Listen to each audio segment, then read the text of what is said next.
Bismillahirrahmanirrahim. Assalamu alaikum. So today we will talk about sustainable development and environmental issues. Sustainable development क्या होती है और environmental issues क्या होते हैं, हम उसको आज पढ़ेंगे। सबसे पहले हम बात करें अगर टर्म सस्टेनेबल डेवलपमेंट की, तो इससे मुराद हमारी ये होती है कि sustainable development is development that meets the need of the present without compromising the ability of future generation to meet their own needs। यानी कि ये वो तरक्की है, वो डेवलपमेंट है जिसमें आप अपनी आज की जरूरियात को पूरा कर रहे हैं बगैर कॉम्प्रोमाइज किए हुए फ्यूचर नीड्स पे। ठीक है, तो उसको हम कहते हैं कि आपकी सस्टेनेबल डेवलपमेंट जो है वो सस्टेनेबल डेवलपमेंट है। इसकी एग्जांपल आप सोलर एनर्जी ले सकते हैं कि solar energy to reduce the pollution in the environment, या क्रॉप रोटेशन जो है planting different types of crop on the same land on rotational basis for improving soil fertility. कि एक सेम जमीन पर, एक ही जमीन पर हम दो तरह की जब काश्त करते हैं सीजन के हिसाब से, तो वो जो है सॉइल की फर्टिलिटी को जो है वो इम्प्रूव करती है। तो ये सस्टेनेबल डेवलपमेंट इसको हम कहते हैं।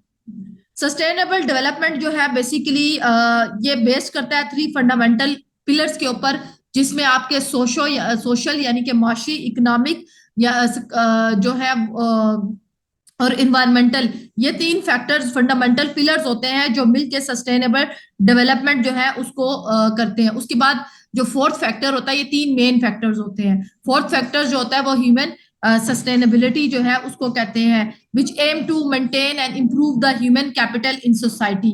सो when we talk about the environment, तो environment हम कहते हैं environment means our surrounding, हमारे इर्द गिर्द जो कुछ हो रहा है, हमारे इर्द गिर्द का जो माहौल है वो environment होता है।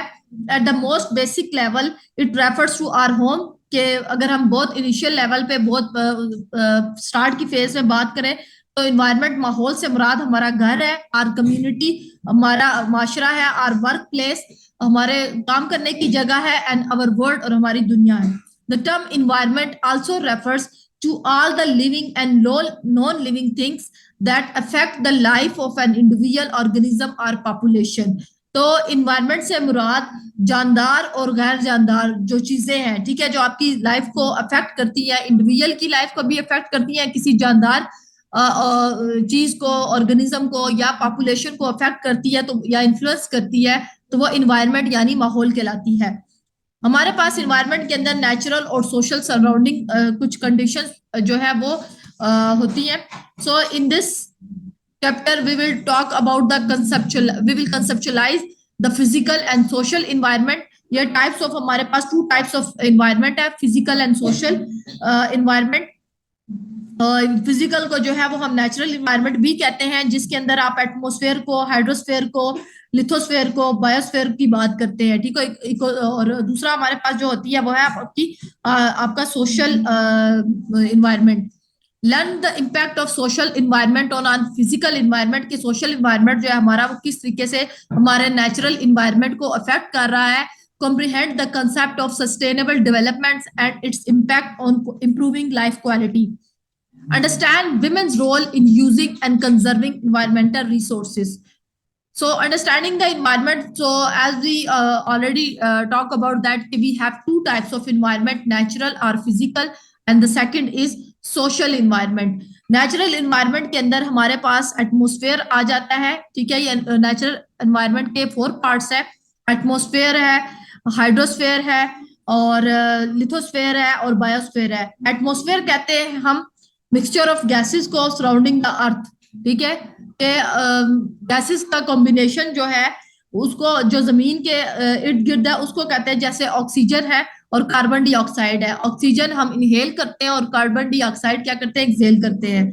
हाइड्रोस्फेयर है, हाइड्रोस्फेयर हम कहते हैं द वाटर ऑन और below the surface of the earth, जमीन की सतह के ऊपर और जमीन की सतह के नीचे जो है पानी जो होता है उसको हम हाइड्रोस्फेयर कहते हैं, जिसके अंदर हमारे पास लेक्स आ जाती हैं, समंदर आ जाते हैं, रिवर्स आ जाता है, अंडरग्राउंड स्ट्रीम जो जरा जमीन नदियां होती हैं। लिथोस्फेयर जो है उसको हम कहते हैं कि ये the hard rigid upper crust of the earth, for example rock, minerals, soil forces fuel. तो लिथोस्फेयर जो है वो हार्ड जो मटेरियल है उसको कहेंगे। बायोस्फेयर जो है ये वो आपकी जोन है जहां पे लाइफ एग्जिस्ट करती है। फॉर एग्जाम्पल यहाँ पे प्लांट्स आ जाते हैं, इंसेक्ट्स आ जाते हैं, animals and of course people. So the biosphere consist of the lower part of the atmosphere. Hydrosphere जो है वो अपर पार्ट ऑफ लिथोस्फेयर के होता है, ठीक है, और ये 2 किलोमीटर थिक होता है। फिर इसके अंदर बाद ये इन्होंने एटमोस्फेयर, हाइड्रोस्फेयर को हमने देखा कि हाइड्रोस्फेयर मिक्सचर ऑफ गैसेस है, सॉरी एटमोस्फेयर जो है वो मिक्सचर ऑफ गैसेस है सराउंडिंग द अर्थ। हाइड्रोस्फेयर जो है वो वाटर अबव और below the surface of the earth है। लिथोस्फेयर जो है वो hard rigid upper crust of the earth है जिसमें मिनरल्स आ जाते हैं। और बायोस्फेयर जो ये वो जोन है जहां पे लाइफ एग्जिस्ट करती है। देन हमारे पास आ जाता है इकोसिस्टम। इकोसिस्टम जो है ये natural environment operate as an ecosystem in it living things such as vegetation, animals, micro organism and of course people coexist and interact with the non-living things such as air, water, soil and minerals to form a stable and self-sustaining system. So ecosystem जो होता है वो आपकी इसके अंदर आपकी जो living things है वो आ जाती हैं, जो जानदार चीजें होती हैं वो आ जाती हैं इसके अंदर। Living and non living things दोनों आ जाती है। इसके अलावा एयर, वाटर, सॉइल, मिनरल्स, मतलब ईच एंड एवरीथिंग आ जाती है जो कि एक इन्वायरमेंट को सस्टेन करने में जो है वो बेहतरी दिखाती है, अपना किरदार अदा करती है, ठीक है। तो इसको हम कहते हैं कि इकोसिस्टम एक ज्योग्राफिकल एरिया है जहां पे प्लांट्स, एनिमल्स या दूसरे ऑर्गेनिज्म और इसके अलावा weather, landscape work together to form a bubble of life, ठीक है। कि जिंदगी जहां पे जो है वो आसान होती है या जिंदगी का कंसेप्ट जहां पे आता है या जिंदगी का जो वजूद होता है। The interaction are based on the exchange of materials and energy. Ecosystem के अंदर हमारे पास 2 टाइप्स ऑफ रिसोर्सेज होते हैं, रिन्यूएबल और non renewable resources.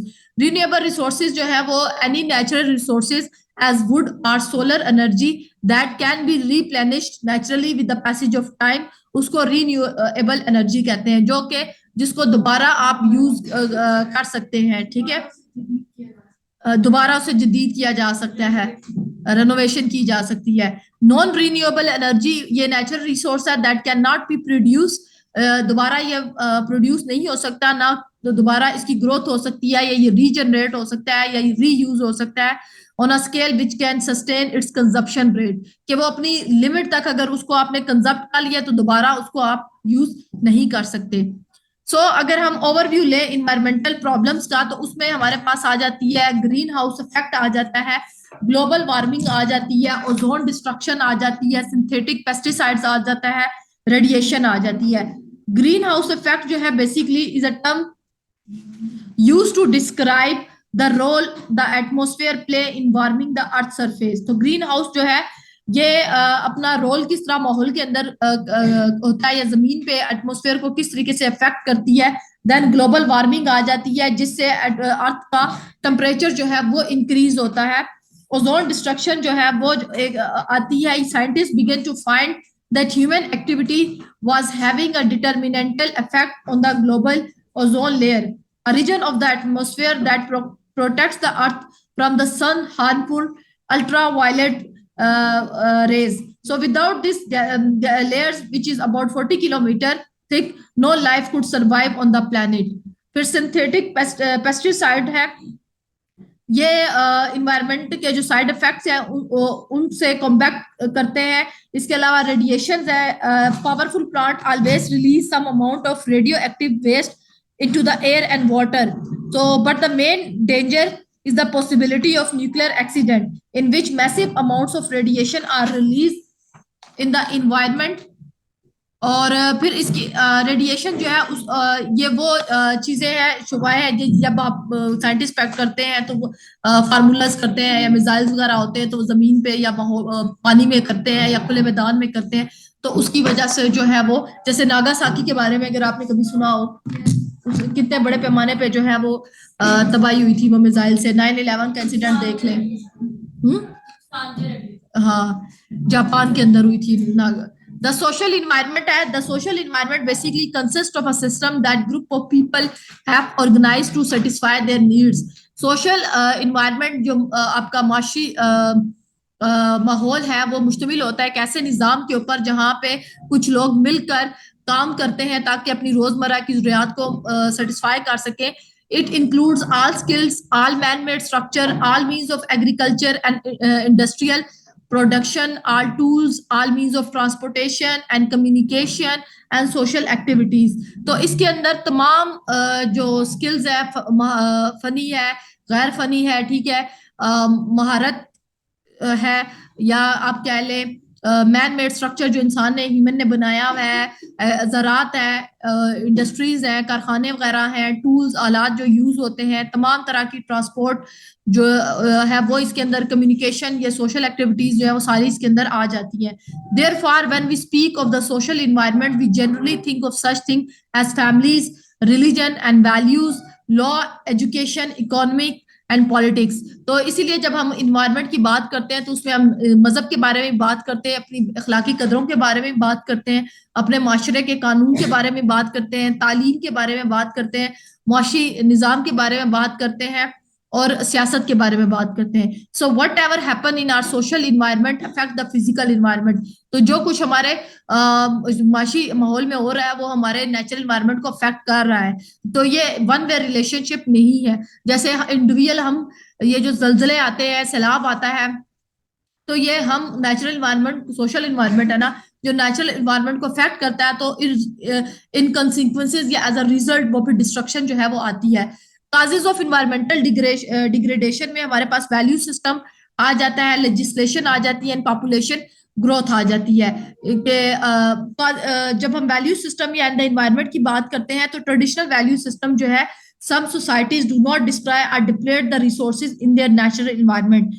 The people in these societies live more or less in a harmony with their environment. कुछ लोग जो ट्रेडिशनल लोग होते हैं, पुराने वक्तों के लोग, या अभी भी जो आपके बाओ इजाद है, वो नई न्यू इनोवेशंस को इतनी जल्दी अडॉप्ट नहीं करते, तो माशरे में इतनी डिस्ट्रक्शंस जो है वो नहीं फैलाते, वो पार्ट होते हैं इकोसिस्टम का. Indigenous societies, for example the North American and Amazonian Indians and Australian जो है, they held the belief that they did not own the land but they had to protect it. Some group in India believed that the trees in the forest were gods. As a result they protected all trees. तो जो इनकी misconceptions बनी हुई है कि कुछ लोग वहां पे इंडिया में भी कुछ लोग हैं जो कहते हैं दरख्त जो है वो हमारे लिए खुदा, हमारे खुदा है, तो वो उनकी हिफाजत करते हैं माहौल की इस तरीके से. सो अदर सोसाइटीज के अंदर जहां पे ये बिलीफ नहीं पाया जाता about their natural environment, people in these society tend to see living and non living things या or any elements in their environment as resources to be used rather than protected. तो जो फिर जिन लोगों के ऐसे बिलीफ्स नहीं है वो फिर इनको, इन रिसोर्सेज को जो है वो यूज करते हैं. जैसे आप देखें डिफोरेस्टेशन का कंसेप्ट देख लें कि फिर इसके अलावा ये फर्नीचर जो बनाया जाता है और जहाँ पे गैस वगैरह नहीं है वहां पे लकड़ियों की नीड्स को फुलफिल किया जाता है. तो जो लोग इनको खुदा नहीं समझते दरख्तों को, या उनके ऐसे बिलीफ नहीं है, वो सिर्फ इनको नेचुरल रिसोर्सेज की हद तक समझते हैं, तो वो इन रिसोर्सेज को बरकरार लाकर जो अपनी रोजमर्रा की जरूरत को पूरा करते हैं. Legislation and the environment is also affected by the existence or non-existence of appropriate legislations. The quality of existing laws, इसमें लॉ की बात हो रही है, तो जो लॉज अभी बने हैं या इन्फोर्स हो रहे हैं वो किस तरीके से प्रोटेक्ट करते हैं इन्वायरमेंट को या उसको बचाते हैं इन्वायरमेंट को डिग्रेड होने की वजह से. तो अगर लॉज एग्जिस्ट करते हैं लेकिन उनकी इम्प्लीमेंटेशन वीक है तो वो जो हमारा क्या कहते हैं इन्वायरमेंट है उसको अफेक्ट करती है. फिर पॉपुलेशन ग्रोथ आ जाती है, आबादी ज्यादा होने की वजह से भी जो है वो इन्वायरमेंट जो है वो हमारा बुरी तरीके से अफेक्ट हो रहा है पॉपुलेशन ग्रोथ की वजह से. ठीक है, इन्वायरमेंट उस तरीके से सस्टेन नहीं हो रहा, रिसोर्सेज जो है वो हमारे पास लिमिटेड है. तो इसकी वजह से जो है वो maximum number of organism that an environment can support is called the carrying capacity. तो कैरिंग कैपेसिटी जो है वो ज्यादा हो रही है जिसकी वजह से इन्वायरमेंट के ऊपर जो है वो बर्डन पड़ रहा है. फिर next come to the development हम कहते हैं acceleration of quickening of economic growth, the reduction of inequality, the elimination of absolute poverty. तो डेवलपमेंट इस चीज को कहा जाता है. सस्टेनेबल डेवलपमेंट क्या होती है? ये वो डेवलपमेंट है that meets the need of the present without compromising the ability of future generation to meet their needs. कि आप अभी की जरूरत, जो प्रेजेंट की जरूरत है, माजी हाल की जरूरत को पूरा कर रहे हैं और अपने फ्यूचर जनरेशन की जो नीड्स है उन पे बिना कॉम्प्रोमाइज किए हुए। प्रॉपर्टीज ऑफ सस्टेनेबल डेवलपमेंट क्या है? To maintain essential ecological process and life support system, to preserve genetic diversity and to sustain utilisation of species and ecosystem. तो ये जो है हमारे पास the expression sustainable development was first used by economist where who were concerned about the problem caused when efforts to promote growth ignored the environmental dimension of growth। तो इसकी वजह से इन्होंने कुछ अप्रोचेस बनाई थी, उसमें कुछ इन्होंने एस्पेक्ट्स दिए थे, जिसमें सबसे पहले क्वालिटी ऑफ लाइफ की बात की गई। Characteristic concern that distinguish sustainable development from other form of development.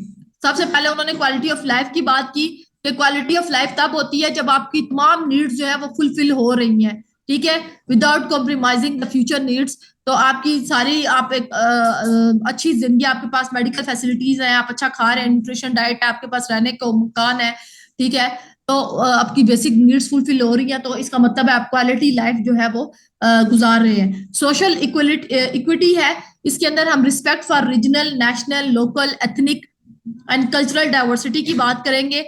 ये स्ट्रेंथन करती है exercise and full exercise of citizen participation in development, कि आप लोग जो है वो इकोनॉमिक डेवलपमेंट के अंदर जो है वो अपना रोल जो है वो प्ले करें। पीसफुल को एग्जिस्टेंस है and harmony with nature. Women as the majority of the world poorer, as we already discussed in our previous classes कि women जो है वो 2/3 है वर्ल्ड पॉपुलेशन का, लेकिन स्टिल वुमेन के काम को जो है वो हम रिकॉग्नाइज नहीं करते, और वुमेन जो है वो सोसाइटी के अंदर बहुत बुरी तरीके से अफेक्ट होती है। Women poverty has been linked to inequalities in their situation in the market, कि मार्केट में वुमेन की क्या पोजीशन है। वुमेन जो है वो अगर स्टिचिंग कर रही है, कुछ कर रही है, तो सिलाई बुनाई का काम कर रही है, तो बीच में से थर्ड पर्सन आता है, वो उसका सामान बाहर शहर तक लेके जाता है, रूरल वुमेन का, और वो उसको सस्ते दाम दे के उससे उसकी चीज को बाहर महंगे दामों बेचता है और उसको उसकी लेबर को एक्सप्लॉइट करता है। एक्सेस टू क्रेडिट वुमेन को नहीं है। Treatment under social welfare system की बात है। Access to health and education services, कि वुमेन की हेल्थ एंड एजुकेशन सर्विसेज जो है वो वहां तक भी इतनी एक्सेस नहीं है। जो वुमेन रूरल एरियाज के रहती हैं या दूर दराज जहाँ पे स्कूल या ये फैसिलिटीज दूर है, तो वहां पे वुमेन को काफी बैरियर फेस करने पड़ते हैं। Status and power in the family, क्योंकि most of the families have patriarchal structure in their setting, तो उसमें वुमेन को जो है वो माशरे में वो पावर नहीं है, डिसीजन मेकिंग पावर नहीं है, वो अपने डिसीजन खुद नहीं ले सकती, ठीक है। तो वुमेन एंड सस्टेनेबल डेवलपमेंट की अगर हम बात करें तो women are primary users, conservers and managers environmental resources की, ठीक है। तो वुमेन जो है वो बहुत ज्यादा जो है वो अफेक्ट होती है, एक्सप्लॉइट होती है इसके अंदर। सो इन्वायरमेंटल एजुकेशन जो है अकॉर्डिंग टू ये क्या नाम